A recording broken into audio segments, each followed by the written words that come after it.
Buenas tardes a todos. Siguiendo con la programación prevista, aunque con algo de retraso, vamos a finalizar la tarde con una última serie de ponencias que vamos a terminar con otro coloquio. En este caso, los temas a tratar versarán sobre la promoción y el stock de viviendas en Cantabria. Informarles que el orden de las ponencias ha sufrido un pequeño cambio y va a ser el que les voy a exponer a continuación. La primera intervención correrá a cargo del señor Benito Miguel Áñez, gerente de GESBICAM. El señor Miguel Áñez es arquitecto técnico y además ingeniero de la edificación. Destacar de su experiencia profesional que además de haber colaborado para diversos estudios de arquitectura y haber ejercido la profesión como jefe de obra durante 4 años, ha sido funcionario del Ayuntamiento de Astillero desde 1991 y ha pasado a ocupar el cargo de director de la empresa pública de gestión de viviendas e infraestructuras de Cantabria, GESBICAM, en septiembre del 2011. En su ponencia, el señor Miguel Áñez nos hablará de nuevas formas de promoción pública. A continuación, contaremos con la presencia de don José García de Fuentes, director de la Delegación Norte de Iberdrola Inmobiliaria, quien nos aportará otra visión de la promoción de viviendas, en este caso desde el punto de vista de la promoción privada. El señor García de Fuentes es licenciado en Derecho y está en posesión del título de agente de la propiedad inmobiliaria. Desde el año 2002 desempeña el puesto de director de la Delegación de la Zona Norte de Iberdrola Inmobiliaria, antes denominada Apex. Cabe subrayar entre sus funciones la búsqueda de negocio para la compañía en desarrollos urbanísticos tanto residenciales como terciarios y además la realización de tramitaciones administrativas a todos los niveles. De todo ello nos hablará en su ponencia. En la tercera exposición, don Justo Cobo expondrá el problema del stock de viviendas sin vender que existen en nuestra región, adelantándonos algunos de los resultados obtenidos de un estudio sobre dicho stock que en este momento se está llevando a cabo. Don Justo Cobo es aparejador y project manager en edificación y urbanismo, ha sido directivo de Urcasa, de la que actualmente es consejero. Además, ocupa el puesto de presidente en la Asociación de Constructores y Promotores de Cantabria y desde el 2011 ostenta la vicepresidencia de la COCEPYME. Por último, intervendrá don Gervasio Pinta, ingeniero industrial y fundador de la promotora proveniente de la empresa Construcciones Pinta de su familia. Precisamente este año se cumple el 25 aniversario del grupo de empresas familiar, del cual Gervasio Pinta es consejero delegado. Ocupa además el puesto de vicepresidente de la Asociación de Constructores y Promotores de Cantabria. En su ponencia hablará sobre los problemas con los que se encuentran los promotores a la hora de vender viviendas, junto con algunas de las soluciones que desde su punto de vista pueden tomarse, centrando su exposición en el tema de las viviendas de protección oficial. Agradeciéndoles a todos los ponentes su participación y rogándoles se atengan al tiempo previsto para no extendernos demasiado en el tiempo, pasamos ya a la primera intervención a cargo de don Benito Miguel Áñez.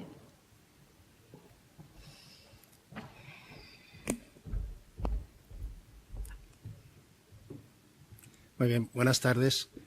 Voy a intentar ser muy breve porque ya estamos todos un poco cansados y voy a centrar esta breve exposición exclusivamente en el marco de una vivienda, de una empresa que se dedica a la gestión de vivienda pública. Con el convencimiento que tengo, aunque algunos de mis ilustres compañeros de mesa no lo van a compartir, el convencimiento absoluto que tengo de que todavía sigue siendo necesaria la vivienda de protección oficial para que las pequeñas rentas bajas y medias puedan aspirar a tener un pequeño patrimonio y generar un pequeño patrimonio y más en los tiempos que corren. Partimos, como todos, ya todos los ponentes anteriores lo han dicho, el artículo famoso del 47 de la Constitución española que nos dice que todos los ciudadanos españoles tienen derecho a disfrutar de una vivienda digna y adecuada, de que los poderes públicos van a velar por ello y que la comunidad además tiene que participar de las plusvalías. La dinamización del empleo. ¿Qué puede aportar GESBICAM a este escenario? Pues GESBICAM ha sido una empresa, como todos ustedes conocen, que se ha estado dedicando a la promoción de viviendas de protección oficial, que puede abarcar estaría en condiciones de abarcar de alguna forma alquileres y, como va a ser el motivo de mi exposición, y es por donde creo que van encaminados ahora mismo el sector, debe acometer el alquiler con opción a compra. Todo esto desde una empresa pública, amparado en unos precios que resulten asequibles, que les convenzamos a los clientes de que alquilar estas viviendas les va a suponer un ahorro y que vamos a ir a reducir nuestras cuotas de tal manera que podamos empatar todos estos costes y hacer rentable, que es lo más importante, la empresa pública. La compra de vivienda actualmente, ¿cómo se concibe en la sociedad española? Pues sigue siendo mayoritariamente la entienden como más que una inversión. La adquisición de la vivienda pues es donde seguimos programando el futuro de nuestros seres queridos. Nos gusta ubicar todos los espacios de nuestros recuerdos y de alguna forma la personalizamos porque es parte de nosotros mismos. El alquiler puro y duro de ir cambiando cada año a distintos sitios, creo que la sociedad española lo admite en menor medida. Con la crisis económica pues ha cambiado un poco estos grandes dogmas. Siempre nos decían los padres en el momento que te hacías mayor de edad: oye, cómprate una vivienda que es un valor seguro, que esto siempre va a ir para el alza, que no va a bajar. Esto se ha visto que no es así, que están bajando. La vivienda es un bien necesario y como consecuencia de eso tenemos que transformarla para intentar que se erradique concebirla como un artículo especulativo para hacerse rico. Y se trata de un derecho y, como tal, debe adaptarse a la capacidad adquisitiva de los españoles. Ya veremos en qué medida se debe adaptar. Pero, efectivamente, tenemos que intentar adaptarnos para la capacidad adquisitiva para que lo puedan conseguir. ¿Es rentable actualmente la compra de viviendas? Pues sin duda alguna. Es el mejor momento. Desde la entrada del Código Técnico, todos vosotros sabéis que la mayor calidad de la vivienda es la que se está dando ahora. Por precio, ya analizaremos, pero cuando menos estaremos de acuerdo que comparando ejercicios bastante recientes estamos hablando de un 7,2% de lo que ha bajado y la fiscalidad sigue siendo bastante positiva. La rentabilidad se supone que cuando una vez ya tienes la propiedad de esa vivienda, no estás pendiente de la hipoteca, pues con los alquileres puedes sacar una rentabilidad del orden, cuando menos es un dato del Banco de España, del 8%, que ningún producto bancario te ofrecería más del 1,5%.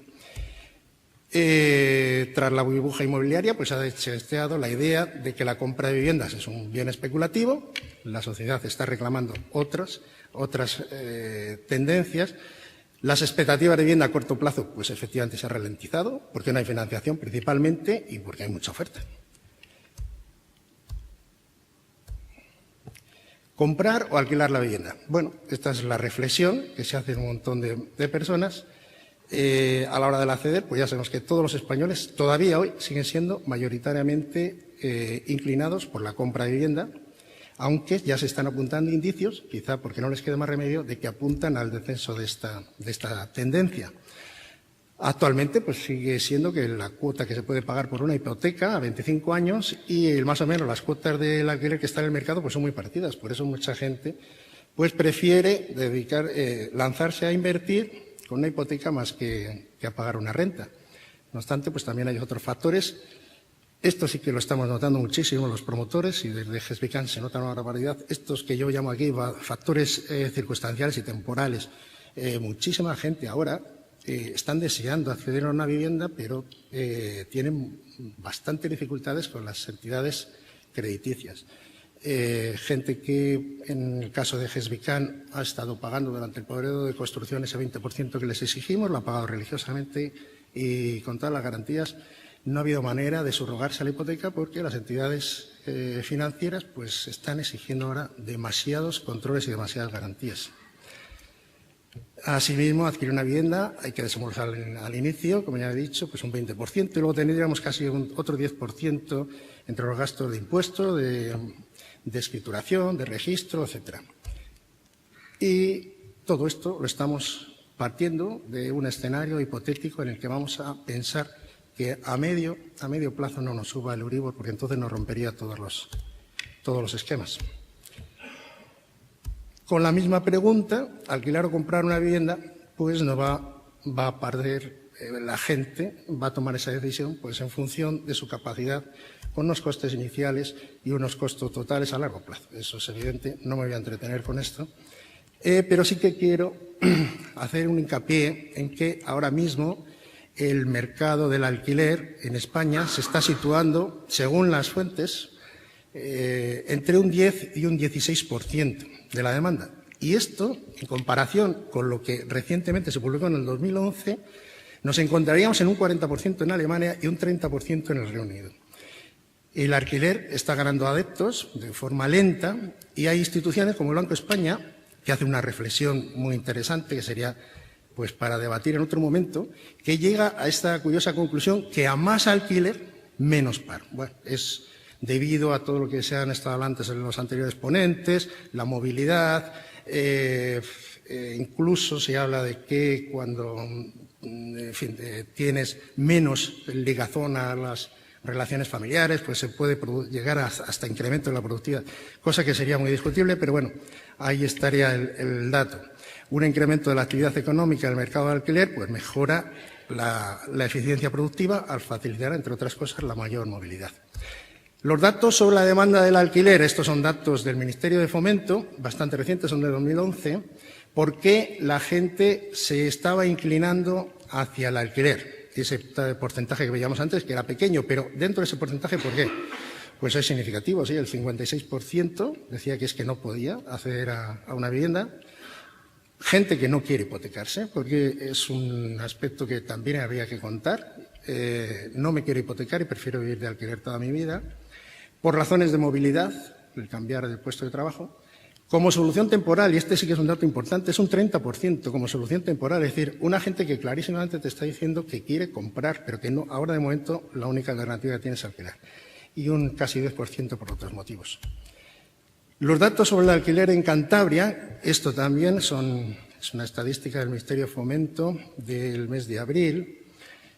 Simplemente he hecho una comparativa entre el número de viviendas que tienen censadas que se dedican al alquiler en Cantabria, 12.300 viviendas, que suponen un 6,7%, y en toda España 1.100.000, que supone el 7,7%. Bueno, la cifra no es tampoco muy discrepante. Llama la atención la superficie media que te presenta las viviendas en Cantabria, son un poco menor, que sería otro objeto de debate por qué tenemos una superficie un poco menor que en el resto de España. Quizá los costes del suelo están influyendo más en Cantabria que en otras comunidades. Vemos que efectivamente las tenemos ubicadas en edificaciones colectivas, más que en el resto de España, 93%, y es unos datos muy similares, tanto están ubicadas en unifamiliares aisladas como adosadas. En el resto de España parece que la unifamiliar adosada pues despunta un poco más en el alquiler, y aquí sí que viene un dato importante. Ubicadas en promociones privadas, tenemos el 95% y en promociones públicas un 4%, mientras que en el resto de España en promociones públicas llegan al 26,6%. Bueno, no me voy a extender mucho con esto. El Gobierno, en el Plan Estatal 2009-2012, las ayudas a los inquilinos están ahí contempladas. Puede entrar a la página web, ahí tienes te pueden llegar por el régimen general hasta 266 euros mensuales, y para los colectivos especiales, que ahora les pongo una imagen de quiénes abarca, puede llegar cerca de los 300 euros mensuales, con una duración máxima de 24 meses, etc. Estos serían los colectivos especiales. Llama la atención que se está intentando dar estas ayudas a los menores de 35 años para ver si se puede conseguir la emancipación con esas limitaciones del IPREN, que es lo que antes llamábamos el salario mínimo interprofesional. Estos serían unos datos sobre cuánto se da por metro cuadrado en las ayudas y la tabla que antes hacía referencia a otro ponente sobre los ingresos familiares que tiene que poner en función del número de personas que componen la unidad familiar. Bueno, para no entretenerme mucho, el alquiler conoce una compra para el arrendatario. Aquí sí que aparece el primer concepto, que luego, si queréis, en el debate podemos profundizar más. La prima de depósito. El alquiler conoce una compra, digamos, que requiere un compromiso por parte del arrendatario, del inquilino, en el que de una forma fehaciente manifieste su interés y al cabo de 10, de 15 o de los años que convengas del alquiler, él tiene interés en hacerse a ello y para ello es muy importante negociar en el contrato esta prima de depósito que luego analizaremos un poco más detenimiento. El arrendatario va a disponer en el grado que se haya convenido en el contrato de un pequeño dinero inicial, tendrá asegurada la venta en un alto porcentaje de los casos, conservará los beneficios de los impuestos sobre la propiedad y no tendrá que pagar impuestos hasta que no materialice la opción de compra. Y generalmente, la experiencia que parece que funciona por España es que los inquilinos en este tipo de regímenes suelen cuidar más las viviendas que en el alquiler puro y duro. Para el inquilino, pues qué duda cabe, no tiene un desembolso inicial tan fuerte como habíamos visto antes, del 20% para la entrada y todo eso. Le da tiempo a adquirir el crédito, ese 30% que os hablaba antes de gente que sí que se está desenvolviendo, pero que necesitan tiempo como lo hemos necesitado todos, ¿no?, para empezar a tener unos ahorrillos y poder acceder a la compra de tu vivienda. No está tirando el dinero de la renta, porque efectivamente, como os voy a explicar luego, hay una parte de esa renta que se le va a coartar para la compra final y le permite vivir en la propiedad antes de saber. Claro, pues yo tengo ahora un trabajo en precario y mi mujer también. Pues no sabemos si el año que viene vamos a seguir aquí o no. Si vamos a seguir, vamos a intentar invertir en nuestra vivienda, pero tampoco vamos a perder tanto si nos tenemos que ir a trabajar a Madrid, pues ¿qué lo vamos a hacer? No vamos a perder tanto, ¿no? Como ventajas para el arrendatario, pues ya lo hemos dicho, pero desventajas, pues si se decide, se va para atrás el arrendatario, pues lógicamente tiene que devolver los dineros que ha entregado el inquilino por opción. No tiene una gran cantidad de dinero inicial, como se podía hacer en el caso de las producciones tradicionales, y para el inquilino te arriesgas a una subida de tasa de interés que te puede afectar muchísimo la capacidad de compra y puedes perder todo el dinero que has ido dando en cada mensualidad si al final no puedes materializar el contrato. Este es el Plan Estatal 2009-2012 que nos está hablando ya de las ayudas para el alquiler, que pueden entrar todos los tipos de promoción pública en régimen especial, en régimen general, en régimen concertado, que de la duración máxima de este arrendamiento de alquiler con opción a compra será de 10 o de 25 años, a contar de la calificación definitiva, que la renta máxima anual por metro cuadrado de superficie, este es un dato muy importante, será del 4,5% del precio máximo calificado en la calificación provisional, si es a 25 años, y del 5,5% si es para 10 años del contrato. La subsidiación de los préstamos, pues tanto para 10 como para 25 años, puede alcanzar por cada 10.000 euros de préstamo 350 euros para el régimen especial, 250 euros para el régimen general y 100 euros para el régimen concertado.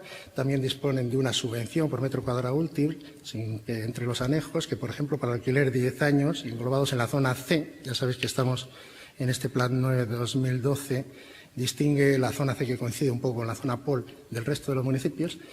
En esta zona tendrías una subvención de 150 euros por metro cuadrado en el régimen especial y 120 euros en el régimen general.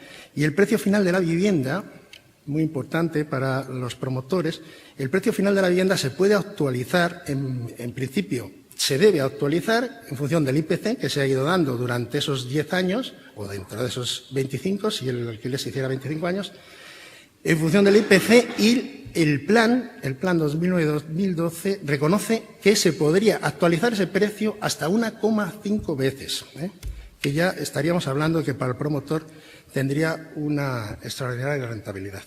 El precio de venta final, esta es la condición que pone el plan, del precio de venta final, cuando lo vas a materializar, o bien a los 10 años o bien a los 25, le tienes que deducir al inquilino el 30% de los alquileres satisfechos sin actualización.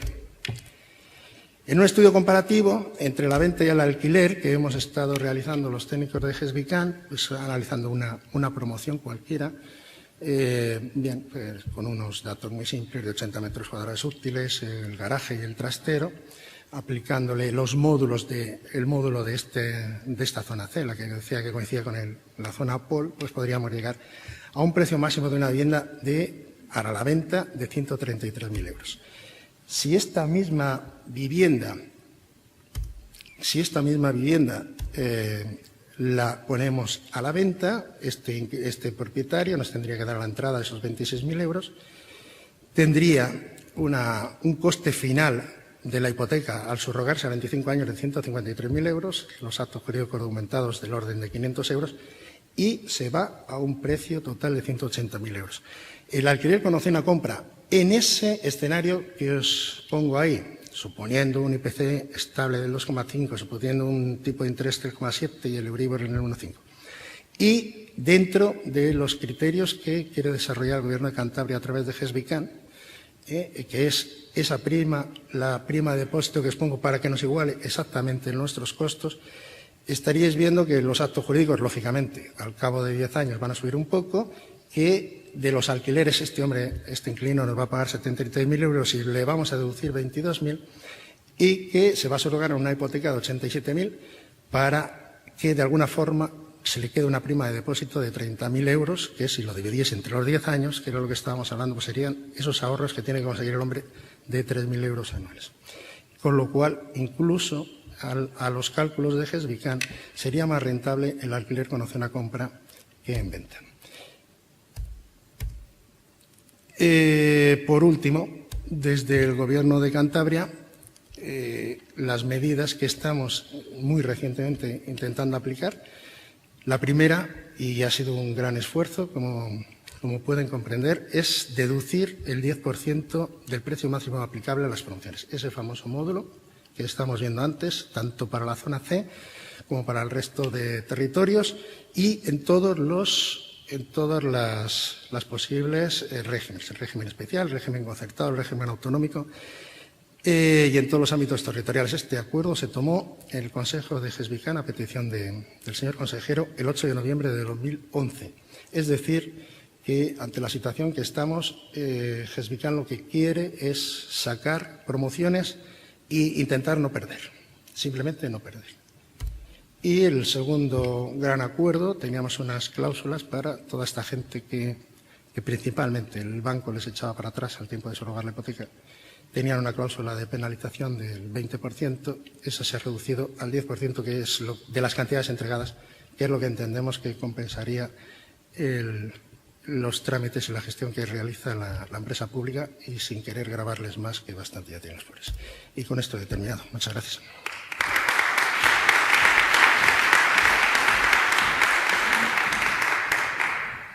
Muchas gracias por la exposición y pasamos ahora a la intervención del señor García de Fuentes.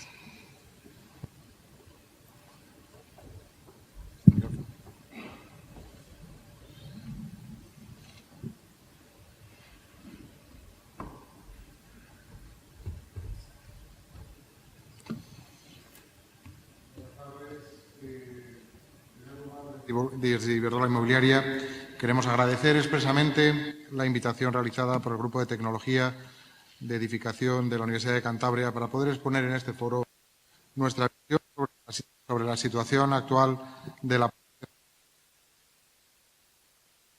Nos gustaría empezar con una breve.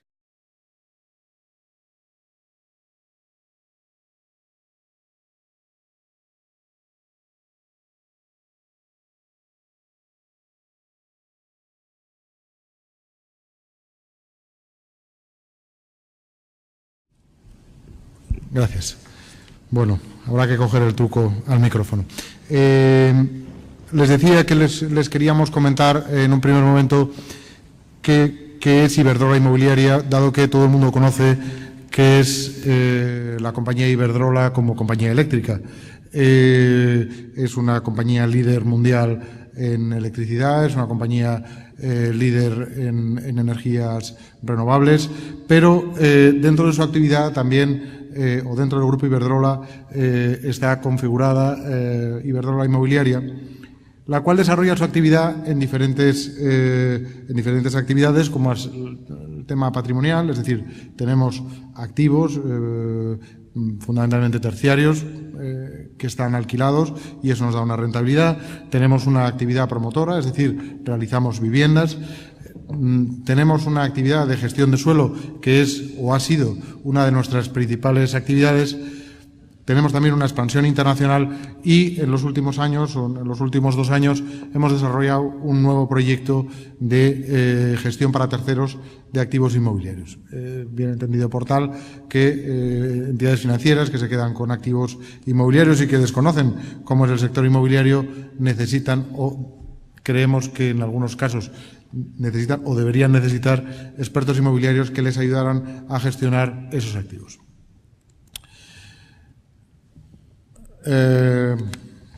Pues bien, el desarrollo de la actividad la hacemos en diferentes zonas geográficas. La zona que desde Santander se lleva es desde Galicia hasta Navarra y La Rioja.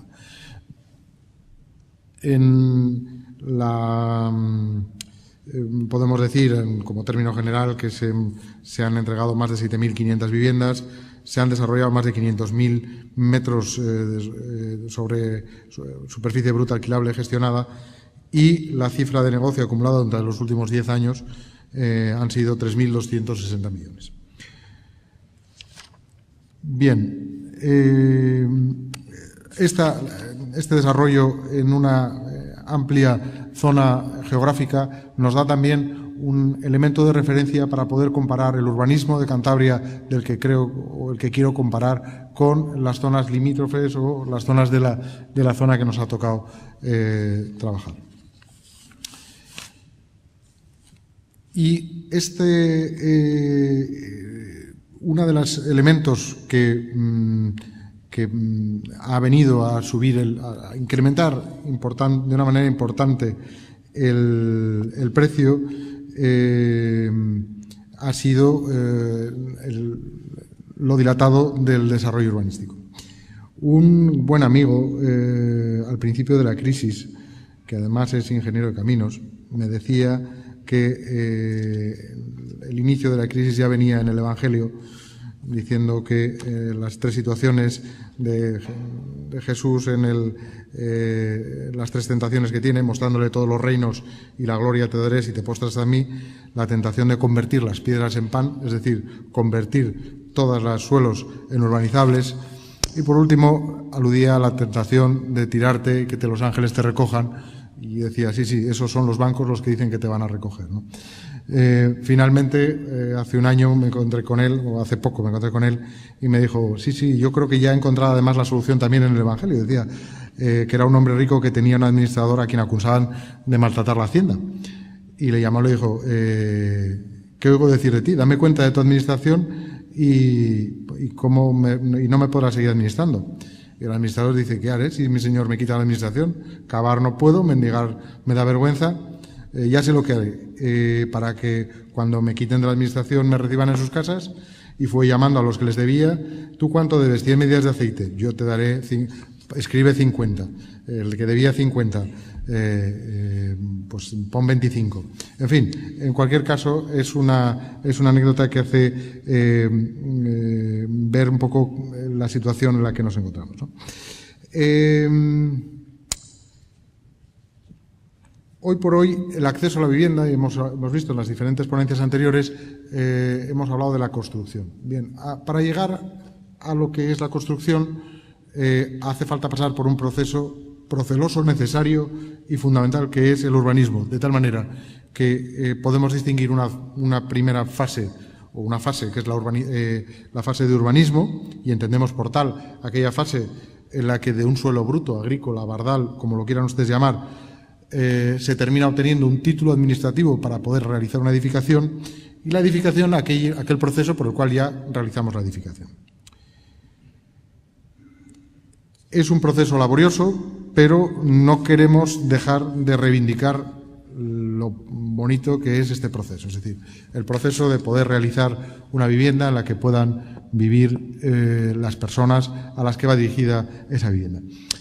La experiencia adquirida en este campo y en los sitios diferentes de las zonas en las que hemos trabajado en la Delegación Norte nos hace concluir que tenemos una administración del siglo XXI, pero en el urbanismo seguimos con unos criterios, con unas maneras de trabajar del siglo XIX.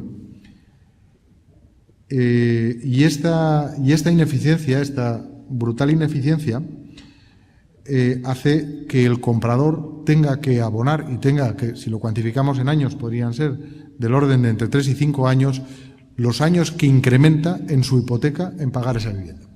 Vamos a poner como ejemplo un sector que ustedes conocen, es aquí en Santander, se trata del sector 4. Si tomamos como referencia el año 1999, cuando empresas promotoras acceden a comprar este suelo, y tomamos como referencia el punto final, que es cuando somos capaces los promotores de entregar esas viviendas, realmente ha pasado un periodo de 11 años. Si no empezando en el proceso, si tomamos como elemento de inicio el momento de la Junta de Compensación, en la cual el Ayuntamiento, a través de sus instrumentos administrativos, nos requiere y nos pide que valoremos esos activos, esas unidades de aprovechamiento. Esas unidades de aprovechamiento rondan los 97 millones de euros. Hablamos los aprovechamientos privados de los propietarios privados de vivienda libre. Pues bien, aplicando una simple, un Excel muy sencillo y apuntando los intereses legales del dinero sobre 96 millones, hace que el incremento en cada propietario es de unos 24.000 euros del momento en el que se podía empezar a construir o en el momento en el que ya hay un proyecto de compensación hasta el momento en que se puede terminar la urbanización. Quizá, es decir, entiéndanme, esto es muy matizable, se podrán sacar muchas conclusiones, pero sí que es cierto que la tramitación urbanística en general y en Cantabria en particular es procelosa y quizá la reflexión a la que les quiero llevar es ese incremento de precio, no es un incremento de precio que va, en estos momentos, va a pérdidas porque ya no hay manera de solventar las situaciones, pero en principio es un incremento que va a ser el propietario final quien lo va a tener que pagar, porque entiéndase que la promoción inmobiliaria libre es una promoción en la que un actor, un empresario, invierte un dinero para sacar un rendimiento. Con lo cual, ese rendimiento lo tiene que obtener de alguna de las maneras, si no, carecería de sentido su actividad. Y siguiendo un poco con razonamientos que ha hecho desde el presidente de la comunidad, pasando por el consejero, todos han llegado a la conclusión de que, bueno, pues que el urbanismo no funciona, que las leyes urbanísticas hay que darles una mayor flexibilidad. Quizá no comparto con ellos los puntos en los que están comentándolo. Es decir, hablaban de las viviendas rústicas, puede ser una solución, pero creemos que lo que realmente tiene Cantabria es un problema estructural y lo que hay que hacer es una modificación estructural de toda la legislación que se ha ido aprobando desde el año 2001 hasta ahora. Y luego iremos viendo casos concretos en los que no entiendes muy bien cuál es la situación, ¿no?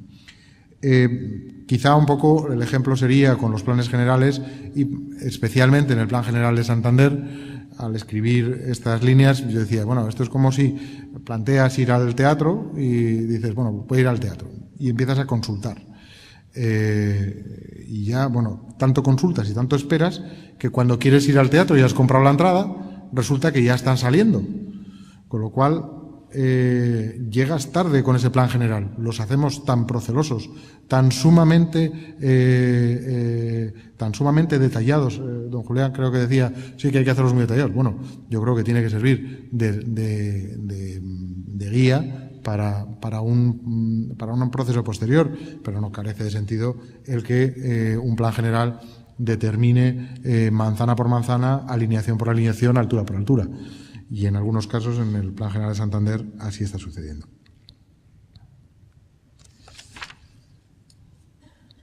Con lo cual, bueno, pues lo que reiteramos un poco la proposición de un cambio en la ley del suelo y en algunas normas de desarrollo urbanístico.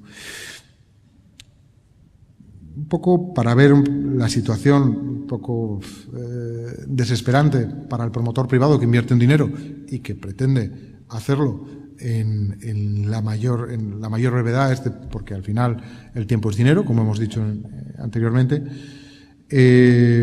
Pues les voy a poner un ejemplo en un pequeño pueblo de Cantabria, en el cual estamos desarrollando un plan parcial, el cual tuvo muchas dificultades por un problema de una publicación, y eso al final hizo que a todos los promotores que estábamos allí con aquellos planes parciales nos hicieran perder del orden de 2 años. Aprobado definitivamente el plan parcial, que es el documento, el proyecto que ordena la actividad urbanísticamente, como quedan las parcelas y demás, queda hacer el proyecto de compensación. Para hacer el proyecto de compensación y hacer las bases, para constituir el proyecto de compensación, hay que plantear unas bases y estatutos, que son unas bases y estatutos simples, que incluso pueden ser regladas, incluso pueden ser dadas por el ayuntamiento. Pues les puedo decir que tardamos cerca de 1 año y medio, cerca de 2 años, en tener una aprobación definitiva de aquellas bases y estatutos. Es decir, claro, no hay manera de ir hacia adelante si la Administración municipal le llegamos a decir, oiga, mire, por favor, denos usted qué bases y estatutos, que son pues como unas normas para guiar en la compensación del plan parcial y de la compensación, y al final pues perdimos cerca de 2 años en desarrollar estas bases y estatutos. Quizá una propuesta que ya llegamos a hacer en algún otro momento y en algún otro foro, como fue en la Mesa de la Vivienda de hace algún año, plantear, oiga, mire, que con la aprobación definitiva del plan parcial se aprueben también las bases y estatutos, y si alguien se siente perjudicado por esas bases y estatutos, pues bueno, se pueda plantear una modificación y que sea la Administración municipal quien entienda de ese tema. Pero bueno, en este caso podríamos haber ahorrado cerca de 2 años de tramitación. Bien. Y luego, siguiendo un poco con este proceso de la compensación, ya sea un ayuntamiento pequeño, ya sea un ayuntamiento grande, te encuentras con una situación realmente curiosa en la cual te dicen, bueno, tiene que usted identificarme las fincas. Digo, bueno, pero usted tiene las fincas, dígame qué fincas. Y llegas ahí a una relación en la que no es posible avanzar. Veo que voy bastante mal de tiempo, con lo cual voy a intentar ir un poquito más adelante. En esta diapositiva ven un poco lo que es el proceso de la construcción en Cantabria. Partimos del concepto de carro, del carro de Cantabria, que es la unidad de suelo de Cantabria, para terminar en un edificio que está en el sector 4. Uno de los temas que se ha comentado por varios de los ponentes ha sido la diferencia entre la ciudad difusa, la ciudad compacta, modelo mediterráneo, modelo americano de zoning. Nosotros propusimos en su día que las zonas que estaban en el arco de la bahía, bueno, quizá haré una anotación previa. El gobierno anterior, no sabemos muy bien en base a qué motivos, planteó hacer un desarrollo de vivienda protegida en un sitio que se llamaba El Bojar. Las empresas promotoras que habíamos comprado suelo en todo el arco de la bahía, pensamos, bueno, está muy bien, pero hay otras alternativas. Y una de las alternativas que planteamos es, dentro del arco de la bahía, hacer modificaciones en orden a a convertir el planteamiento difuso que existe en el arco de la bahía de vivienda muy diseminada. Estamos hablando de viviendas con mucho consumo de suelo, con mucho consumo de vial, a algo más equilibrado y algo más centrado, en la que no se pierda tanto recurso y en la que se pudiera construir.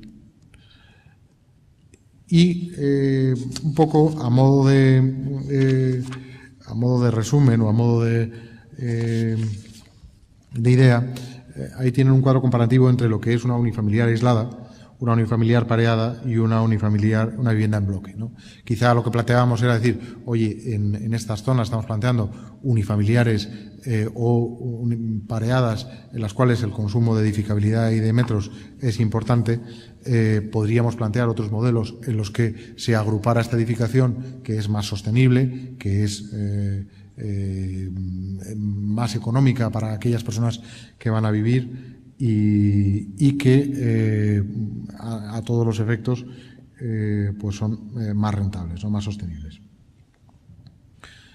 Esta es otra de las tablas diferenciadas. Perdónenme, es que no veo bien las diferencias. Creo que está la de viales y redes de agua, redes de evacuación, es decir, concentraríamos, en vez de hacer, la norma de un municipio pequeño está estableciendo que 6 metros tenga que tener cada frente de parcela, pues si tú concentras esa edificabilidad en un pequeño bloque y a ese pequeño bloque se le da además unas zonas verdes de uso privativo, pues creemos que se pueden mejorar, y que creemos que es un tema que lo han tratado y que creemos que es muy interesante. Dentro de lo que hablábamos de la tramitación urbanística, sí que nos ha llamado la atención en la evaluación ambiental de planes y de programas y proyectos, lo que venimos a llamar memoria ambiental. Aquí venimos a recoger los lamentos de varios profesionales dedicados a hacer este tipo de actividades se encuentran con que hacer unas memorias ambientales en las que cuesta mucho tiempo, mucho trabajo, mucho sacrificio hacerlas, del orden de 100 páginas, y la respuesta de la Administración suele ser en un 85%, usando una palabra un poco de corta y pega. Hablan de medidas generalísticas, inespecíficas, que pueden ser aplicables a cualquier plan. Durante las obras, la aumentación de los viales y zonas de movimiento de tierra se incorporarán.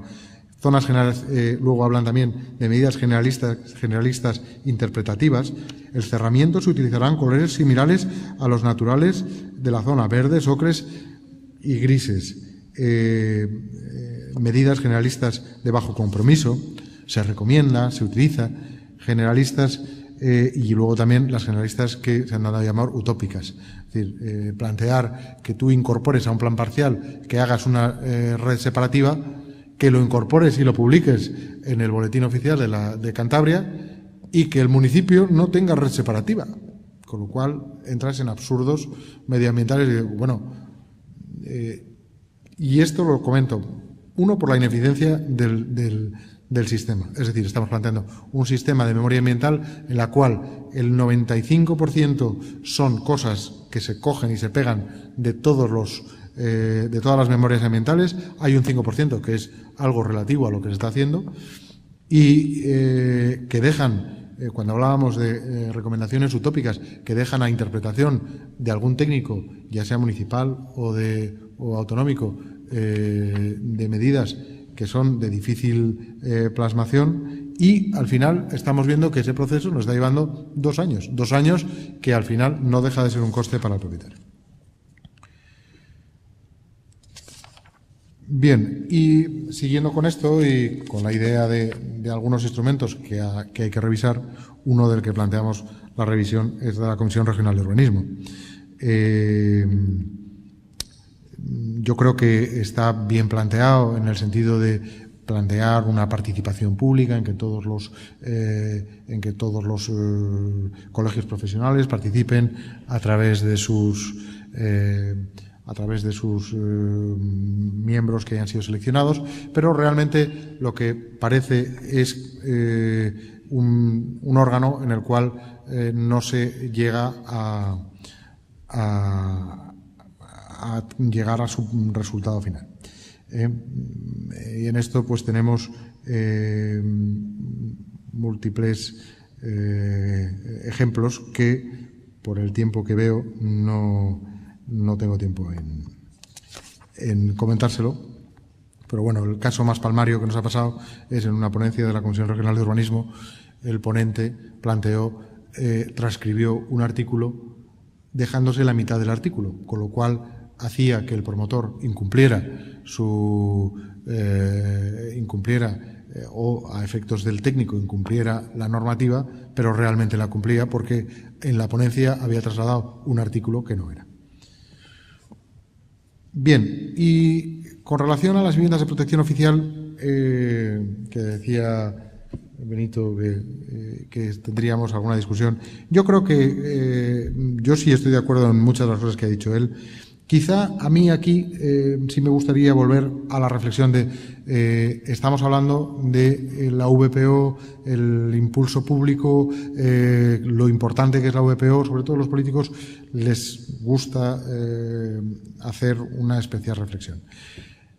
Yo creo que sí, bueno, iba ahora en lo mollar, un poco venía la idea de que no es que no cueste nada. Al final, la vivienda de protección oficial cuesta y cuesta mucho dinero. Si planteamos la valoración de las viviendas de protección oficial en el sector 4, que estábamos hablando, con la valoración que se da a los aprovechamientos privados del resto, resulta que la aportación que se realiza es cerca de 1/3 del aprovechamiento total de un ámbito. Se realiza, si se valora al mismo precio que se valora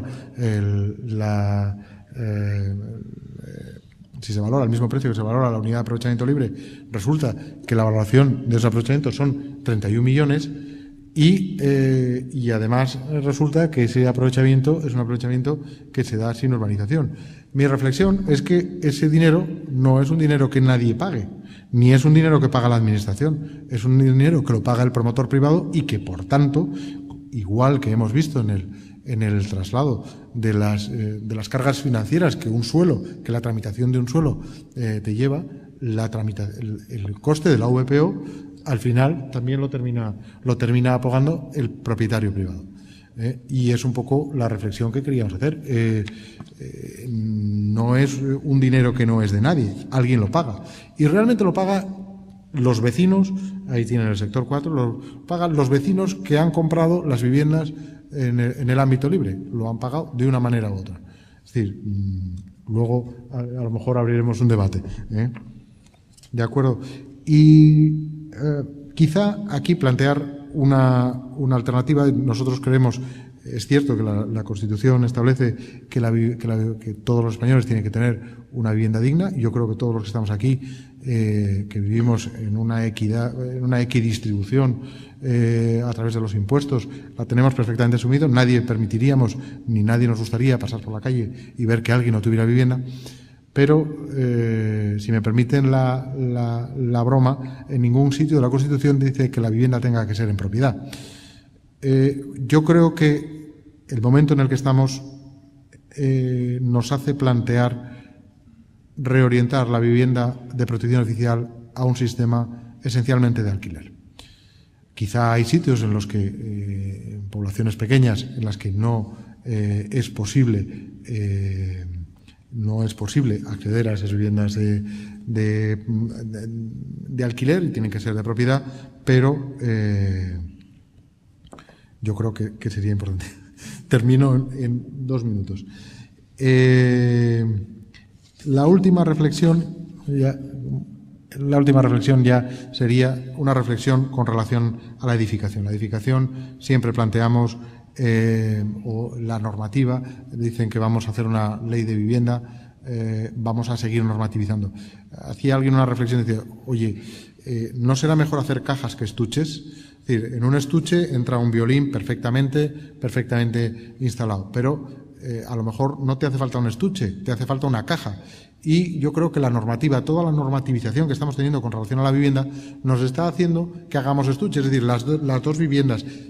¿Alguien le ha preguntado que hace falta un descansillo independiente para entrar a la vivienda? Hay gente que le parece que está muy bien y hay gente que no parece que no le está muy bien. Es un criterio de calidad, pero quizá sumando muchos criterios de calidad va a resultar que sigamos haciendo cada vez más complicada la venta de viviendas, porque al final los costes directos, no ya hablaremos ni de especulación ni de nada, el coste directo de ir subiendo las calidades de la vivienda hacen que cada vez el escalón sea más alto. Quizá se podría plantear una apertura. Y con muchas más cosas que contar, pero sin tiempo para ello, muchas gracias y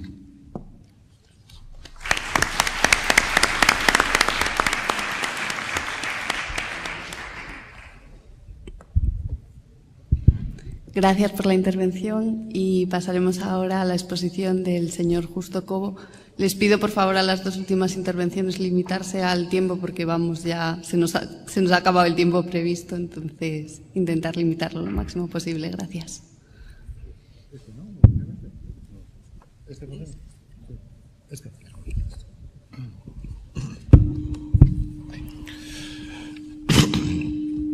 Buenas tardes, señoras y señores.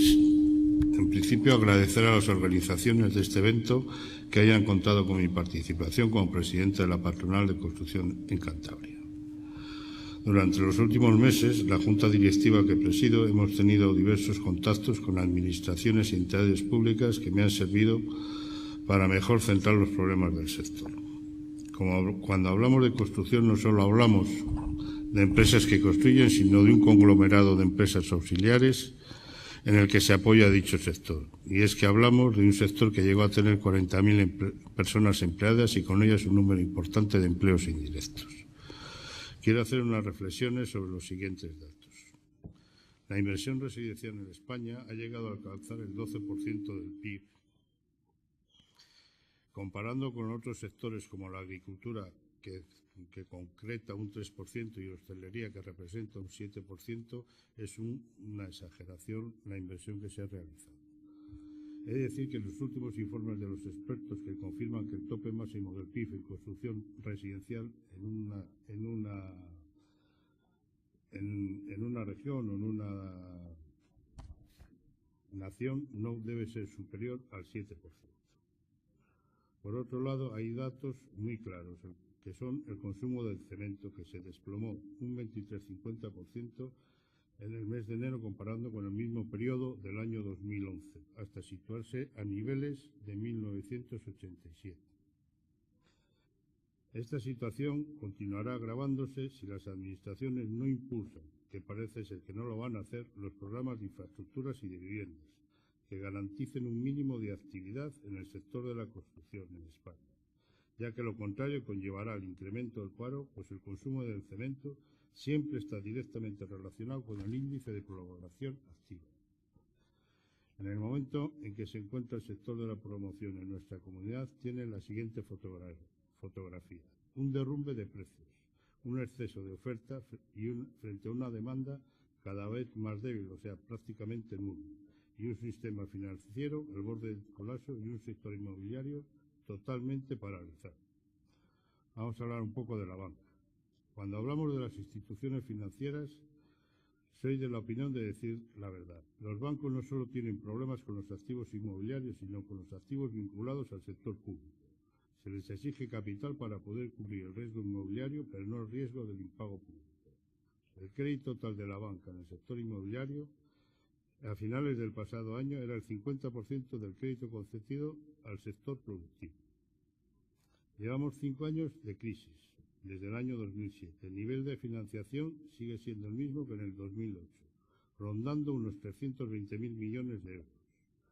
170.000 son los préstamos que tienen dañados, 150.000 son los préstamos normales. Y las premisas para su saneamiento, que requieren una provisión del Banco de España de una media que es el 31% del préstamo de las viviendas terminadas, el 50% de viviendas en uso y el 60% del suelo. El sector inmobiliario con estas cifras necesitará por lo menos 10 años para amortizar este crédito. Y como no hay posibilidad de que el sector pueda pagar las pérdidas, tendrán que ser absorbidas por las entidades financieras. Las hipotecas. Hay que considerar que el entorno financiero donde las entidades están funcionándose y reestructurándose, lo que no anima al flujo de hipotecario. Con respecto a ellas, el salto total hipotecario en España que tiene las entidades financieras se estableció en enero en 988.313 millones de euros, lo que supone un descenso del 6,26 en la tasa interanual, la mayor caída registrada en la historia. Estos datos confirman la contracción que sufre la actividad en España desde hace 5 años. La morosidad se encuentra actualmente en torno al 1%, pero previsiblemente superará el 2 o incluso llegue al 3%. En Cantabria, el número de viviendas hipotecadas el pasado ejercicio alcanzó 5.600 unidades, que sumaron un capital de 617,7 millones de euros, lo que representa una caída del 9,14 con relación al año 2010. Venta de viviendas.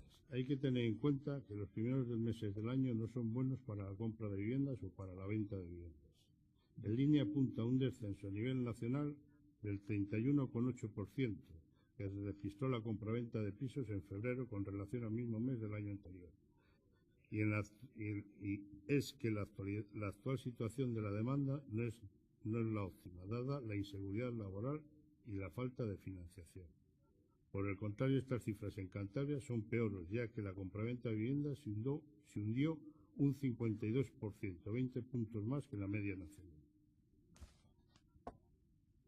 De las viviendas vendidas, 9 de cada 10 compraventas realizadas en la región fueron viviendas libres, 340 y 33 de protección oficial. 60 eran pisos nuevos de 200 y 60% pisos nuevos, 218, y el 40 restante, 155 de segunda mano. En la feria de SIMA, que se ha celebrado la semana pasada en Madrid, se ha subrayado que quien manda en nuestro mercado actualmente es la banca. Asimismo, también ha dejado claro que las comercializadoras de las entidades bancarias han marcado las distancias, dejando a los promotores desasistidos y náufragos en un mar de ofertas, inasequibles para ellos, esgrimiendo la competencia desleal. Algunas de estas entidades están haciendo duping, o sea, están vendiendo con pérdidas. Si a esto añadimos que la banca solo financia la compra de sus propios pisos, los promotores ya hemos recibido el recado. Tenemos nada que hacer hasta que la banca no se libere su stock. Les diré, por ejemplo, pisos de 4 dormitorios en Seseña, 99.000 euros, les ha saldado el Banco Santander. Precios de hace 20 años, Banesto. Financian el 100% más los gastos. Les dan una carencia del capital de los 3 primeros años y aplican la cláusula de desahogo. Y todo lo anterior en manos de las empresas especializadas en la gestión de activos adjudicados a los bancos, conocedores de un mercado muy heterogéneo y de las necesidades de una demanda cada vez más exigente.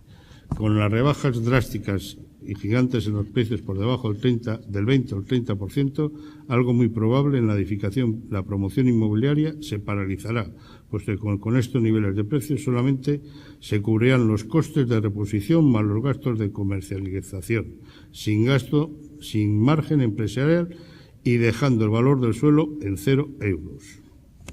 Y ahora vamos a pasar a unos estudios estadísticos e intentar transmitir los datos del cómo y el porqué de la situación de la vivienda en nuestra comunidad autónoma. No dudo que estas cifras que van ustedes a conocer, algunos otros a revisar, a otros contribuirán de una forma determinante a posicionarnos en el momento actual. Comenzaremos por las cifras estadísticas del Colegio de Aparejadores, Arquitectos Técnicos e Ingenieros de la Edificación con respecto a los visados de obra nueva año por año y certificados final de obra visados por dicho colegio. Ahí tienen el número de visados y el número de certificados de final de obra y una...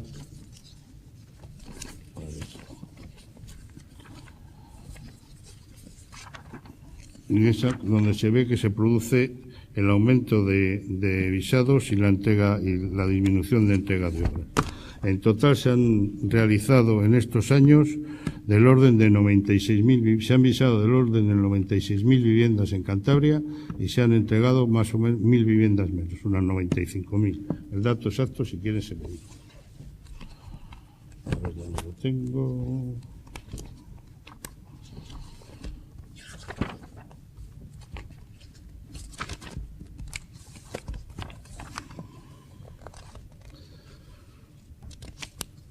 ...95.455 viviendas se han visado los certificados finales de obras y se han producido visados de obra nueva por 96.609 viviendas desde el año 2002. O sea, en 10 años. Se ha hecho más o menos una media de 9.500 viviendas en Cantabria anuales y entregadas, ¿no? Estudio del stock actualizado de las viviendas. La asociación, la asociación que presido tuvo muy claro desde el primer día de la toma de posesión de esta junta directiva que teníamos que trabajar sobre las cifras auténticas y así pisar tierra firme a la hora de conocer todo el problema de la edificación. Esta razón nos ha llevado, en colaboración con la Universidad de Cantabria, a desarrollar un trabajo de campo exhaustivo tendente a aproximarnos lo más posible a las cifras exactas de dicho stock.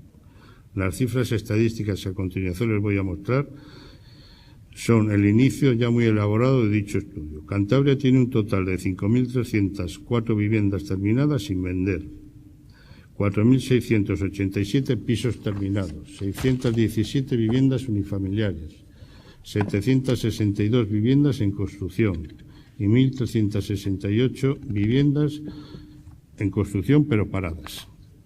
En esto ahí ponemos, vamos a la siguiente, unos datos de una serie de ayuntamientos, por decir los más significativos, como Santander, que tiene 401 pisos en construcción, 50 viviendas unifamiliares, tiene 401 pisos sin vender, estoy hablando de obra nueva, 50 viviendas unifamiliares y 552 pisos en construcción.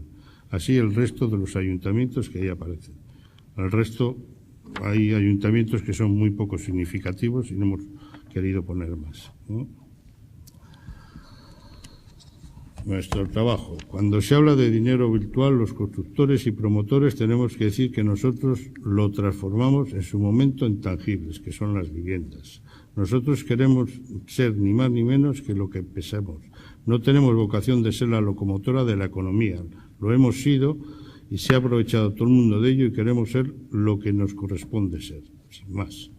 El sector inmobiliario es necesario porque existe demanda y conviene porque tiene un efecto de arrastre en otras ramas productivas del cerca del 40%. Además, su efecto como creador de empleo. Cantabria necesita una inversión productiva que tenga retorno a la sociedad y he de recordar que cada euro invertido en construcción tiene un retorno de 0,60 céntimos. Pero uno de los asuntos que más preocupa a la Asociación de Constructores Promotores es el suelo. El Gobierno, junto con los agentes sociales COE, Pymes, sindicatos UGT y comisiones obreras, en las mesas sectoriales y además de tratar fórmulas de intentar resolver el problema del estado de la vivienda, se está estudiando una serie de modificaciones legislativas para que los suelos que estén parados puedan desarrollarse. En la mesa de la vivienda estamos trabajando para mejorar y optimizar dicha ley, pensando en el ahorro energético, en la sostenibilidad de las viviendas para una más agradable habitabilidad de las mismas. También es necesario la aprobación urgente de los planes generales, ya que todos estos tienen que ser adaptados a la ley del suelo. Estoy convencido que no se volverán a repetir los tiempos anteriores a la crisis, ni en actividad ni en empleo, ya que los crecimientos tienen que ser más moderados y sostenibles. El sector necesita de la subsistencia como amparo a la caída sin freno que estamos viviendo y dentro de ella formar un nuevo entorno de empresas y personal mejor cualificado para cuando salgamos de esta crisis. Partiendo de un acto de sinceridad, hemos de reconocer que puede ser que hayamos construido más motivados por otros intereses que por la demanda racional del mercado. Pero el problema lo tenemos como una patata caliente en nuestras manos y se me ocurre que la gran pregunta de este foro podría ser la siguiente: ¿qué hacemos con el stock de viviendas en España y dentro de ellas en Cantabria? Partamos de la base que son dos problemáticas distintas a mi modesto entender. Nuestra comunidad tardará lo que tarde, pero puede absorber lo construido. Distinto panorama se presenta en el resto del país. ¿Las vendemos? Sin duda sería la mejor solución, pero a corto plazo se me antoja bastante difícil. ¿Las convertimos en un VPO apoyándonos en estamentos que financien parte de este coste? No están las cosas económicamente hablando para apostar por este camino, aunque parte del stock sí pudiera ser absorbido por esta fórmula. También los precios de la vivienda libre, en algunos casos, están por debajo de la vivienda de VPO y no tienen los condicionantes que estas viviendas tienen. Las alquilamos. En Europa se cuenta con cerca de un 40% de su parque inmobiliario dedicado al alquiler. Este sistema vuelve a naturalizar los bienes y permite el flujo en la economía, que permite un acceso a los ciudadanos a la vivienda. Esto sería bueno. Para terminar, es necesario que se cuente con una transparencia muy clara, fundamentalmente de precios, pero también entre los agentes que participan en el mundo inmobiliario, promotores, entidades financieras y administración. Es necesario una reestructuración drástica que pasa por ser más profesionalizado y más diversificado, apostando por el alquiler, la rehabilitación, incluso servicios como el de mantenimiento de edificaciones. Señoras, señores, termino mi intervención reiterándoles mi agradecimiento. Espero que los datos y reflexiones que he ofrecido les permitan hacer un balance general sobre el momento y el futuro que nos encontramos. Es casi seguro que no hayamos atravesado en la historia reciente una situación como la actual y espero que no se vuelva a producir en el futuro. Por ello reitero la necesidad de no dejarnos vencer por el pesimismo y pensar que pronto veremos los horizontes donde quepa la esperanza. Reflexionen conmigo apoyándonos en el pensamiento del señor de Roosevelt. Es duro caer, pero es peor todavía no haber intentado nunca subir. Buenas tardes y muchas gracias.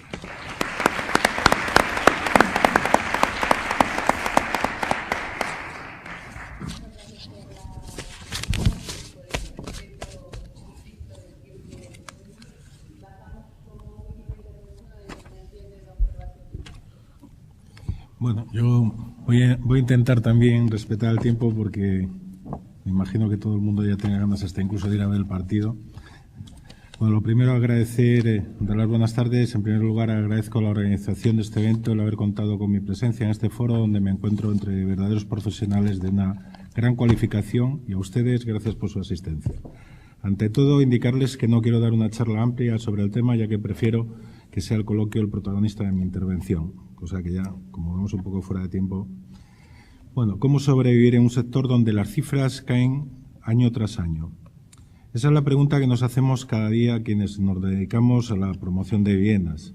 Dice, los años de bonanza han dejado paso a una de las peores crisis que vive el sector, quizás la peor de la historia. Y es por ello que no nos queda más remedio que intentar sacar adelante nuevos proyectos que minimicen los daños que soportamos. Desde la asociación, una de las iniciativas que pusimos en marcha en Cantabria, precisamente para reactivar de algún modo el mercado inmobiliario, fue el Plan de Stock de la Vivienda, un proyecto cuyo principal objetivo era reducir el número de viviendas sin vender con las que contaban los promotores y de forma muy beneficiosa para el comprador en aquel momento, debido a los descuentos y las facilidades de pago que se ofrecían. El plan comprometió al Gobierno en una financiación por importe de 7 millones de euros al año durante 5 años, que no era fondo perdido, puesto que recuperaría posteriormente. Se trataba de facilitar la compra de 3.240 viviendas ya finalizadas en 46 ayuntamientos cántabros, que representarían el 97% de lo edificado en la comunidad autónoma. Los promotores rebajarían el importe de un 20% respecto a los precios en que se construyeron las viviendas.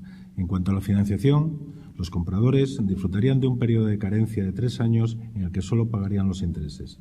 Desde el 4º al 8º año es el Gobierno quien pagaría la amortización, con lo que durante los primeros 8 años los compradores solo abonarían el coste de los intereses fijado en el Euribor más un punto. Hoy es evidente que nadie iba a poder conseguir este diferencial con respecto al Euribor porque los bancos son incapaces de darlo. Así, el Gobierno concederá préstamos entre 9.000 y 15.000 euros y la cuota mensual se estima que quedará entre los 208 y los 312 euros. Después, el comprador firmaría una segunda hipoteca y el Gobierno recibiría de la institución financiera la devolución íntegra de la ayuda. Una verdadera lástima que fallase por diversas circunstancias que, si ustedes lo prefieren o lo estiman oportuno, lo abordaremos de una forma más directa. Nos vamos a ceñir un poquitín y hablar de las viviendas de protección oficial, pero quisiera centrarme en otro asunto relacionado, la construcción de viviendas de protección oficial. Como ya sabemos, hay varios tipos según recoge el Plan Estatal de Vivienda y Rehabilitación 2009-2012. Vivienda protegida de régimen especial para rentas más bajas hasta casi 16.000 euros al año, vivienda protegida en régimen general para rentas medias hasta 29.000 casi. Y luego hay otros 2 tipos de vivienda más cara, que eso era la vivienda concertada y la vivienda de régimen autonómico, que en aquel entonces era donde los promotores queríamos situarnos y que luego con el tiempo pues estas han quedado fuera del mercado. Todas ellas cuentan con algunos requisitos comunes, como el hecho de que es necesario destinarlas a domicilio habitual y permanente. Dice, además, en aquel tiempo de los bajos precios con los que salen al mercado, los propietarios tienen la opción de solicitar diversas ayudas autonómicas o estatales que le ayuden en la hipoteca y hasta aproximadamente unos 10.000 euros. Unas viviendas que, por cierto, a pesar de su reducido, cuando tenían reducido precio, más me ciño a las viviendas de régimen general, porque las de régimen especial, pues por su bajo valor, a no ser que nos regalaran el suelo, era muy difícil hacerlas, cuentan unas calidades igual que una vivienda libre. De hecho, ahí tenemos un claro ejemplo. El bloque de pisos de protección oficial que el Ayuntamiento de Astillero promovió la pasada legislatura en la calle Marqués de la Ensenada y que ha recibido el premio del Colegio de Arquitectos de Cantabria. El plan caduca a final de este año. Bien, pues las preguntas son las normales. ¿Qué va a ocurrir a partir de ahora? ¿Qué modelo nos espera? ¿En la clasificación del nuevo plan seguirán vigentes los mismos niveles de renta o se modificarán? La incertidumbre es máxima. En una cosa que sí estamos seguros, hay que bajar los precios. ¿Cómo? Y esto el promotor lo puede hacer ya que la Administración solo fija el máximo. Tendremos que actuar en algunos otros estadios. Nuestra asociación trabaja en la Mesa de la Vivienda y en la Comisión Técnica colaborando en dotar el plan de más facilidades. Vamos a hablar de las cifras actuales. Pero comencemos a dar un dato que considero de todo punto interesante. Cantabria cuenta con un total de 2.500 viviendas de protección oficial en construcción repartidas por 44 municipios. Concretamente se trata de 77 promociones aún en construcción con cargo a diferentes planes, si bien en su mayoría corresponden al 2009-2012, según el listado publicado en la página web de la Dirección General de Vivienda. Del total de viviendas, más de una quinta parte se ubican en Santander, con 552 en construcción, 159 en Santillana del Mar, 120 en Marina de Cudello, 96 en San Vicente de la Barquera y el resto repartida por otros municipios de la región. Para que esto funcione es necesaria la unión. Desde el Gobierno de nuestra comunidad se ha destacado que la construcción de viviendas se ha de planificar con la participación de 4 agentes imprescindibles: los ayuntamientos, la Consejería de Vivienda y Obras Públicas, los promotores y las entidades financieras. Asimismo, ha explicado que los ayuntamientos tienen que ayudar a la Consejería del ramo para determinar suelos donde ejecutar VPO. Las empresas del sector privado, que son quienes tienen que querer y quieren construir, y las entidades financieras, que son las que tienen que facilitar los recursos para la construcción. Por su parte, el Gobierno de Cantabria, con su consejería correspondiente, será el encargado de intentar coordinar a estos 4 agentes y fijar plazos para que los trabajos se realicen de forma conjunta, ordenada y razonable. Nos han indicado en su momento. Ideas. propuestas de copropiedad. Tengo que hacer constar una idea para la nueva ley. No es mía, por lejos estoy de arrogarme en mi haber algo que considero un acierto, pero me parece de todo punto interesante. La Xunta de Galicia ha dado a conocer en su nueva ley de la vivienda un nuevo régimen de copropiedad, según el cual el comprador de una vivienda de promoción pública adquirirá un mínimo del 60% del inmueble, pudiendo comprar posteriormente el resto de la propiedad. De esta forma, se facilitará el acceso a la vivienda con el pago de cuotas más reducidas de lo que supondría comprar el 100% del inmueble. Una idea a estudiar. Hay que tener en cuenta los problemas de financiación y esta fórmula rebaja considerablemente la cantidad a pedir por el comprador de la entidad bancaria. Estas son fórmulas que en estos tiempos especialmente difíciles hay que implementar en la política de las viviendas sociales, ideas imaginativas y prácticas. El problema de la financiación es otro de los asuntos más relevantes que afectan de forma muy directa a nuestro sector y sobre el que es necesario abrir un largo debate. Llevamos años quejándonos de la dificultad de empresarios y particulares para acceder al crédito. Y es que si el constructor no puede acceder a él, ¿cómo va a emprender nuevas promociones? Si el particular tampoco tiene esa opción, ¿cómo va a poder comprar las viviendas construidas? Una espiral venenosa de la que es preciso salir cuanto antes. Además, nuestro sector está a la cabeza de la debilidad de la población activa. Y si no creen que el sector atraviesa por tan difíciles momentos, dediquen tan solo unos segundos a echar un ojo a las estadísticas. Por ejemplo, a la encuesta de población activa. Los empleados en el sector de la construcción son menos año tras año. Las crisis no nos dan ni un año de tregua. Y los datos de marzo, que han salido hace solo unos días, son estremecedores. En la construcción ya hay más parados que empleados. En concreto, en España cerramos marzo con 801.000 afiliados a la Seguridad Social frente a 810.000 desempleados. Las cifras hablan por sí solas. El año pasado, hace 3 meses, el sector en Cantabria contaba con 19.000 empleos activos, cifra que venía bajando desde el año que comenzó la crisis y que en aquel momento contaba con una población activa de 39.000 empleos. Extrapolen estas cifras a la población activa en general y comprenderán el por qué he querido poner el sector como ejemplo. Y como no solo nos afecta el paro que vive nuestro propio sector, sino que debemos tener en cuenta que las personas a las que están dirigidas este tipo de promociones de protección oficial son las que menos recursos económicos tienen. Razón por la cual se les aplica esas ventajas a la hora de adquirirla, pero que a la vez son las que en estos momentos están sufriendo de forma más acusada la crisis. Otro dato significativo es que en Cantabria lidera en tercera posición la pérdida de autónomos en España, que se tradujo en 428 trabajadores menos afiliados al RETA en el primer trimestre de este año. Además, 1 de cada 2 autónomos que han dejado de cotizar a la Seguridad Social pertenecía al sector de la construcción, que presentó el 51,6% de la pérdida de total de afiliados. ¿Cuál es la consecuencia? ¿Qué viviendas por las que antes se pegaban? Nosotros hemos hecho hasta incluso sorteos en los cuales para 100 viviendas te podían presentar del orden de las 1.200 personas, se pegaban de forma metafórica. Ahora no haya forma de poder encontrar un comprador, bien porque esté en paro y no va a permitirse dicha compra, o bien porque las entidades financieras, como es natural, son más reticentes a dar créditos cuanto menor sea el nivel adquisitivo de la persona. Pues reflexionen conmigo e imagínense la dificultad que implica para cualquier promotor vender una vivienda libre si ni siquiera las de protección oficial encuentran una salida fácil. Creo firmemente que hay que impulsar la construcción de viviendas de protección oficial en cualquiera de los regímenes. Venta, alquiler, alquiler con opción de compra, devolviendo el 80% de lo pagado del alquiler, en fin, reactivarlo de alguna manera. Hay otro problema añadido ahora, que son las subastas judiciales. ¿Qué está ocurriendo? Las subastas de los pisos de protección oficial desahuciados ya se están realizando, adjudicándose estas viviendas a los ofertantes que más paguen por ellas. Y en algunos casos, las administraciones sí ejercen, como es el caso de aquí, sí ejercen un derecho de tanteo en la venta.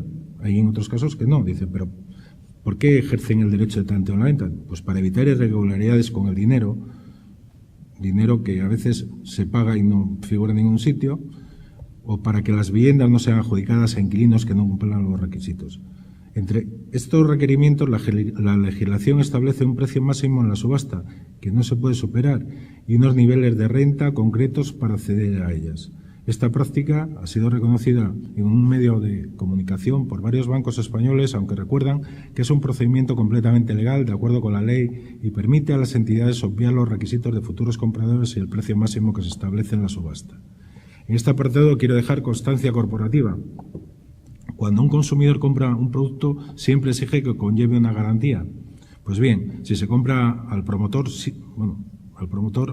siempre tendrá un sujeto a quien acudir en condiciones normales del mercado. Si se compra a alguien que no sea un promotor, mi pregunta es, ¿quién le va a atender el día que tenga un problema? Ya no me digan que lo más seguro es que el promotor sucumba a un cataclismo, pero los que no son promotores, hoy en día estamos viendo que hay entidades que se fusionan todos los días y terminan algunos hasta incluso cerrando.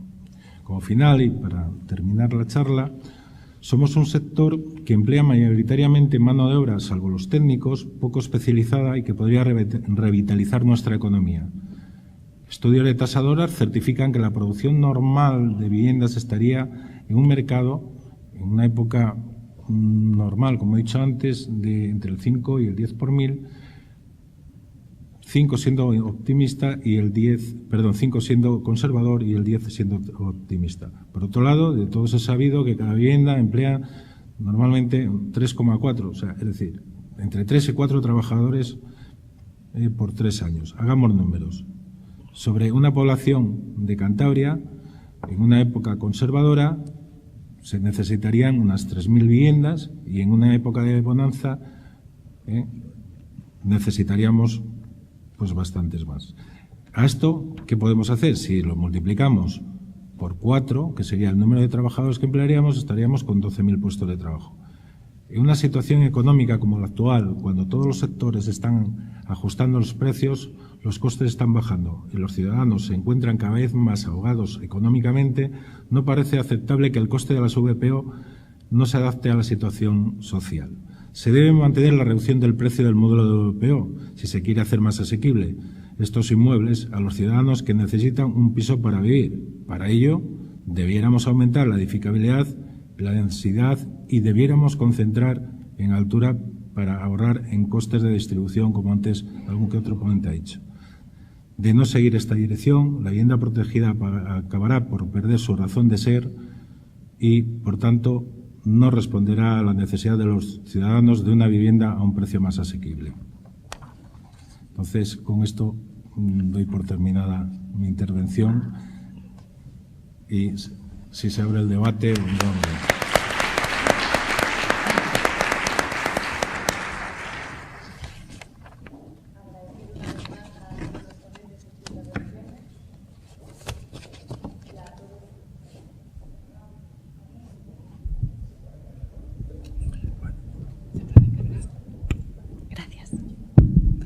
Bueno, decía que agradecíamos una vez más a todos los ponentes sus intervenciones y a todos los que aún permanecen con nosotros a pesar de los retrasos y del partido.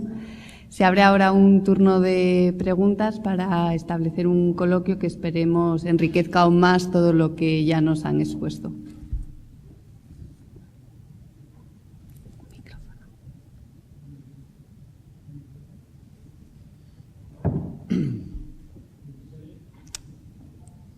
El otro.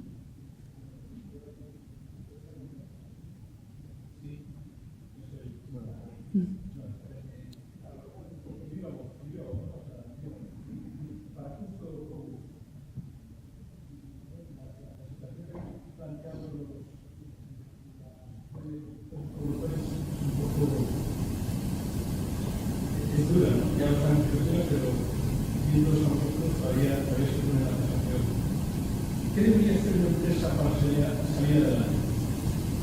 Hablar de profesionalización, Un segundo que voy a, por si no han oído los de atrás. Perdón un momento, por si no han oído los de atrás la pregunta, decirles que la pregunta es hacia Justo Cobo para preguntarle qué se puede hacer desde el punto de vista de los promotores para solucionar el tema. Bueno, yo no sé lo que debe hacer una empresa para salir adelante, tristemente, ¿no? yo creo que el momento es tan difícil que hay que empezar a pensar, pero ¿qué? Exactamente, ¿qué? Depende de las circunstancias de cada empresa, ¿no? Yo creo que es un tema de subsistir. Y se subsiste haciendo cosas pequeñitas, o sea, obras muy pequeñitas o rehabilitaciones que hemos hablado y, en fin, cosas así. No puedes hacer otra cosa. No hay otra cosa, porque no hemos hablado de la licitación. Si hablamos de la licitación en Cantabria, entonces cogemos, cerramos y nos vamos, porque es aproximadamente 0. Entonces ¿qué se puede hacer? Pues mira, aquí hay 2 empresarios más. Yo les cedo también el micrófono a ver si tienen más ideas que yo. No sé, trabajar y echar la imaginación, pero eso, los resultados en un balance son 0 casi. Rematar lo que hay, intentar gestionar planes, tener suelo, para gestionar el suelo, no sé cómo decirte, no lo sé. Exactamente no lo sé. Si tuviese la bolita mágica esa, para saberlo, no se lo contaban ni estos 2. No lo sé, Luis, no lo sé. Muy difícil, muy complicado. Teniendo en cuenta que también somos empresas que no tenemos una gran estructura, estamos muy centrados en una cosa. Yo, por lo menos, siempre he estado centrado en la promoción. Entonces, si quieres, solo sé hacer promoción. Me dice rehabilitación, te digo que también, ¿no? Tampoco es difícil volver a hacer cosas distintas, ¿no? Hemos hecho. Pero estar centrado en la promoción, en el negocio, la promoción.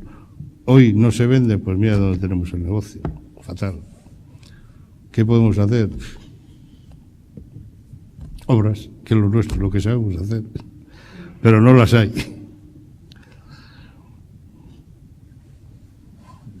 Yo lo único aportar la opinión, la experiencia que estamos teniendo. Yo creo que hoy por hoy hay una cierta demanda de vivienda libre.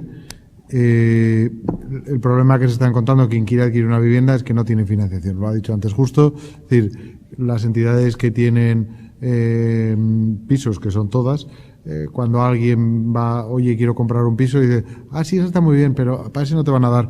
Mira, te voy a enseñar este que está muy bien y te va a tocar. Entonces, la actividad o está unida a una financiación por recurso propio en caso de una gran compañía o por un recurso que te aporte una entidad financiera, o carece de todo sentido. Bueno, parece que todos coincidimos en el tema financiero y aparte de eso, igual debiéramos de colaborar un poco más con la universidad de cara a hacer una mayor industrialización de la vivienda. ¿Por qué? Nosotros estamos trabajando con métodos bastante, digámoslo así, bastante obsoletos, ¿no? Estamos viendo ya que están saliendo diferentes modelos y tipos de viviendas basados en nuevos materiales. Con eso conseguiríamos, aunque no igual una durabilidad tan grande como la que tienen hoy nuestros edificios, pero sí lo suficiente para que unas 2 generaciones o 3 los vean, ¿no?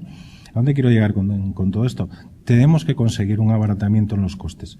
De hecho, ha bajado el coste, sustancialmente el coste de ejecución, pero necesitamos evitar todavía los tiempos muertos. Conseguiríamos un mejor precio, una mayor calidad contrastada, tanto térmica como acústicamente, que yo creo que tiene su importancia de cara a una mejor, a una habitabilidad mejor de esa vivienda en un futuro. Si llegáramos a conjuntar a todos los intervinientes, a arquitectos, aparejadores, ingenieros, urbanizadores, todos, y nos sentáramos en una mesa y empezáramos a pensar cómo lo solucionamos, seguro que alguna medida encontrábamos. De hecho, el coste de ejecución sabemos que ya ha bajado. ¿Vamos a volver a arrancar igual, poniendo como los romanos piedra a piedra y ahora ladrillo a ladrillo, o nos vamos a ir a otro tipo de tecnologías? Yo creo que por ahí puede ser también otra de las salidas, y aparte que también podríamos tener empresas auxiliares que funcionaran conjuntamente. Hay universidades que de hecho hay, incluso la de aquí también, y hay otras que tienen estudios sobre materiales y técnicas nuevas que nos llevarían a cambiar un poco la mentalidad de todos los intervinientes, hasta incluso de los adquirentes de la vivienda, y por ahí podríamos también salir adelante.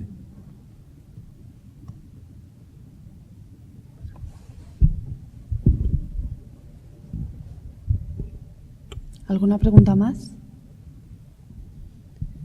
Yo, si no hay ninguna pregunta, quería hacerle una pregunta al señor Benito Miguel Áñez.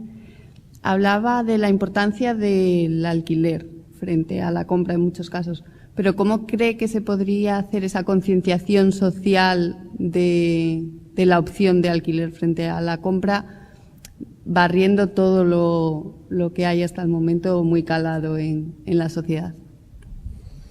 Bueno, yo creo que la jornada ha sido larga, pero si analizamos un poco todo lo que hemos visto ya aquí y si somos capaces de madurarlo y de meditarlo, yo creo que ya tenemos las respuestas aquí. Me ha encantado la intervención del señor Pinta, porque entre otras cosas sabe don Luis que lo habíamos comentado él y yo en alguna ocasión. Me ha encantado la intervención del señor Villaverde, cuando se le ha preguntado si cree que toda esta restricción del gasto y el ahorrar era la solución, y ha apuntado perfectamente con buen criterio que tenemos que quitar cuanto antes esa deuda, pero no podemos estrangular el consumo, que tenemos que fomentar de alguna forma la forma de seguir produciendo. La cuestión está en que ahora mismo las entidades de crédito no dan crédito. El señor García Fuentes nos invitó no hace mucho a un trabajo excelente que hizo Iberdrola Promociones sobre una demanda real de vivienda que existía ahora mismo en el arco de la bahía, y les invito a todos que la consulten en la página web porque es un excelente trabajo. Y a fecha de hoy había una demanda efectiva de vivienda. A nadie se le escapa que en España nos sigue gustando la compra por encima del alquiler y que nos sigue gustando nuestras tradiciones, que vivimos muy apegados a nuestras familias. No somos una tipología anglosajona, que son más naturalizados que nosotros. Vivimos todos muy pegaditos, nos gusta estar cerca de los suegros, de la madre. Con lo cual creamos unos tejidos con muchísimas relaciones y esa es una realidad nuestra. Con lo cual hay demanda, hay ganas, hay muy buenos profesionales, excelentísimos profesionales en España y en Cantabria. No nos vamos aquí a dar coba mutuamente, pero los niveles de edificación en España, si viajan ustedes un poco por ahí, estamos a unos estándares bastante más altos que países de la Unión Europea, que te fijas un poco y no hacen los niveles de acabado y de remate que tenemos aquí. Con lo cual se conjuga todo, excepto esta pata que es la financiación. Yo he intentado resumirlo mucho. Mi exposición era las nuevas formas de la promoción pública, con el sentido de decir, vamos a ver con la doble perspectiva. La empresa pública tiene que ahora intentar dinamizar, y coincido con el señor Pinta, que tenemos que intentar licitar todo lo que podamos para reanimar el sector como podamos, con la perspectiva de que como empresa pública tiene que ser rentable. Evidentemente no podemos empezar a tirar el dinero y a dilapidarlo, pero con ese criterio, vamos a ir a ajustar los costes al máximo, ajustarlos al máximo. Y entonces, en esa exposición breve que les hice, ajustándolos al máximo, y están realizados por los técnicos que explican, podríamos llegar a unas cifras muy competitivas. Es decir, es que le estamos proponiendo al señor que entre en alquiler, que en 10 años va a estar pagando la cuota del alquiler de entre los 380 a 425 euros mensuales, que si las circunstancias lo piden, que si tiene que ir a trabajar a Madrid, pues mala suerte, pero que si puede el hombre encauzarlo aquí, pues a la vuelta de 10 años tiene una posibilidad real de acceder a esa vivienda con ese crédito que le hemos estado sufragando en parte con su alquiler, pero ese crédito ha reducido bastante, con lo cual esas garantías que le exigía el banco al principio, que te está mandando, son verdaderos dramas, pero te están mandando hasta los pobres padres que vayan ahí como avalistas de la operación, señores que ya están jubilados y todo, y que tienen que poner todos sus ahorros ahí como avales para que los hijos puedan comprarse una vivienda. Esa situación, tú, al cabo de 10 años, has conseguido bajar esa curva del crédito, de la amortización del crédito, y te estás encontrando a una cifra bastante más asequible para materializar la compra. Es decir, yo creo que si enfocáramos bien todo esto, todo lo que en esta mesa se ha dicho, creo que entre todos estamos ya muy cerquita de las conclusiones. Es mi humilde opinión. Muchas gracias. ¿Alguna pregunta más?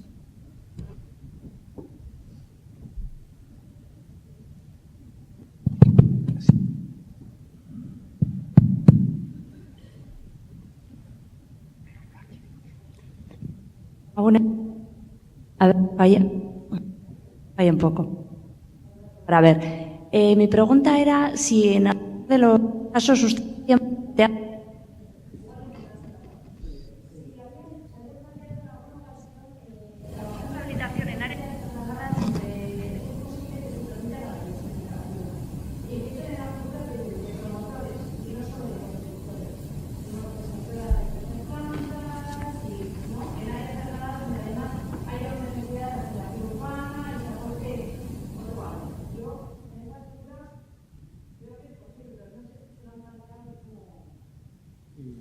La pregunta entiendo que es para mí.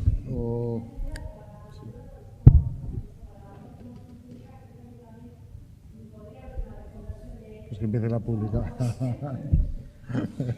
Bueno, es un campo muy interesante, las áreas de rehabilitación, y de hecho es por lo que apuesta, y es lo que me ha dicho mi consejero, es por lo que se va a apostar en un plazo, a muy corto plazo. Tiene una serie de problemáticas, pero no está exenta, como todos los factores, todo lo que envuelve a la rehabilitación y rehabilitación integral de las áreas, pues tiene de diversa índole. Quizá las primeras son de naturaleza jurídica, y entonces cada una de esas áreas, hay que estudiarla. No creo que exista mucho paralelismo. Dices, pues vamos a estudiar la Puebla Vieja de Laredo y vamos a estudiar el Cabildo. En principio parecen lo mismo, pero cada uno tiene su peculiaridad, sobre todo desde el punto de vista jurídico, pero yo prefiero pasarles a mis compañeros. Bueno, yo creo que la solución es aumentar en la rehabilitación, aumentar la edificabilidad de forma tal que una parte de la financiación salga de esa obra nueva, ¿no? No hay otra, porque normalmente las áreas degradadas, la gente que vive es la gente más humilde y con menos recursos, con lo cual no hay otra solución. Pero de todas formas es muy complicado, porque las leyes son muy complicadas para realizar esas cosas, porque nadie va a entrar en tu casa si tú no quieres. Y ahí tenemos un tema clarísimo, que es el edificio de la calle Tetuán. Yo cuando se quemó dije que eso en 5 años no se hacía nada, y ahí está. Se lo dije a mi cuñado, que tenía ahí un piso. Digo, en 5 años ahí no se va a hacer absolutamente nada, y eso si llegáis a un acuerdo todos. Complicado. La gente somos como somos. ¿De acuerdo? Sí, no, más de lo mismo.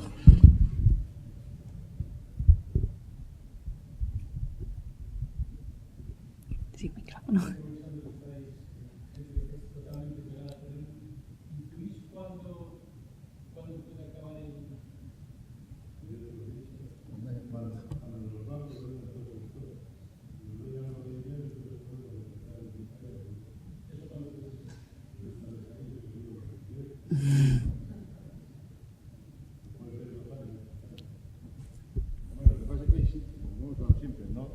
No toda España, o no todas las ciudades, o no todas habrá edificaciones que no se vendan en 10 años, ¿por qué no? Porque están en sitios donde no, o las tienes que regalar o no va nadie a ir a vivir, ¿no? Entonces todo será relativo. Y aquí yo creo que, como muy bien ha dicho Joséchu, yo creo que en Santander hay demanda de viviendas, poca pero la hay. Entonces, el problema, volvemos a lo siempre, es un problema financiero. Cuando ellos se quiten los problemas, pues cuando ellos se quiten su stock y pueda volver. Pero claro, es importante primero que las entidades financieras se acaben de fusionar o de resolver su problema. Será el 30 de junio o será el 31 de diciembre. Pero ojalá sea este año, pero ya. Eso es primordial. Mientras eso no funcione, los demás no vamos a poder funcionar. Porque las inversiones son tan fuertes que o tienes que ir acompañado de las entidades financieras o tienes un capital propio que normalmente no tenemos, claro.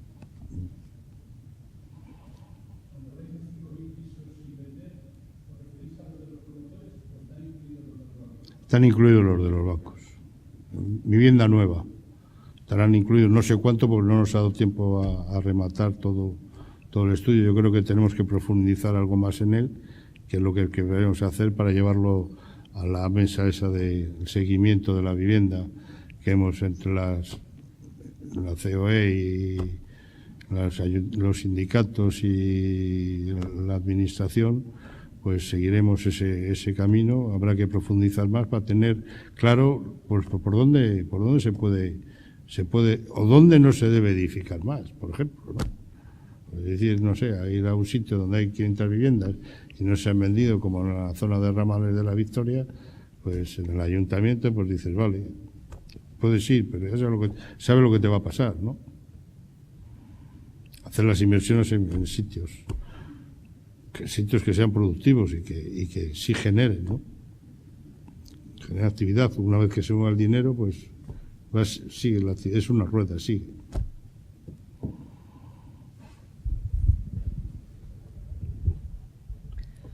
Bueno, pues agradecer a todos su presencia y les instamos a acompañarnos de nuevo el próximo miércoles 2 de mayo con 3 nuevas sesiones, en este caso que versarán sobre la rehabilitación. Muchas gracias a todos.